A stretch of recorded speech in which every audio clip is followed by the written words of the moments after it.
একটা বড় লাল রঙের মন্দির আছে, মা তারার মন্দির। ম্যাডাম এই অ্যাড্রেসটা চেনেন কোথায়? হ্যাঁ চিনি তো, এই তো এখান থেকে সোজা ডান দিকে চলে যাবেন, সরি ডান দিক না বাদিকে চলে যাবেন, ঠিক আছে? ওটাই অ্যাড্রেস? না, বাদিকে গিয়ে দেখবেন বড় গোল মাঠ আছে, মাঠটার উপরে পাই পাই পাই পাই করে ঘুরবেন, না মানে বড় স্কুল রয়েছে ওইখানেই অ্যাড্রেস? আরে না দাদা, স্কুল থেকে সোজা চলে যাবেন, দেখবেন 5 মাথা মোড়ে একটা ক্রসিং পড়বে, ওইখানে যেতে হবে আমাকে? না, ওই ক্রসিং থেকে বাদিকে সোজা চলে যাবেন, গিয়ে দেখবেন একটা বড় লাল রঙের মন্দির আছে, মা তারার মন্দির।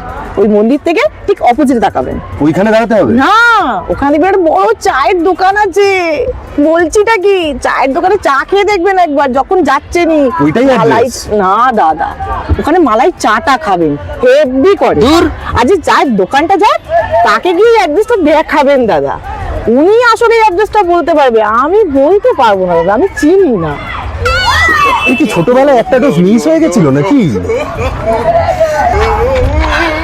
বলছি ম্যাডাম, এক্ষুনি একটা মেয়ের সাথে দেখা হলো, একটা অ্যাড্রেস জিজ্ঞেস করেছি, পুরো মাথা খারাপ করে দিল। আপনি দয়া করে এই অ্যাড্রেসটা কোথায় একটু বলতে পারবেন? কই দেখি। আরে দাদা আপনি এখানেই দাঁড়িয়ে আছেন, ওই তো পিঙ্ক কালারের বাড়িটা। no, no, no, no.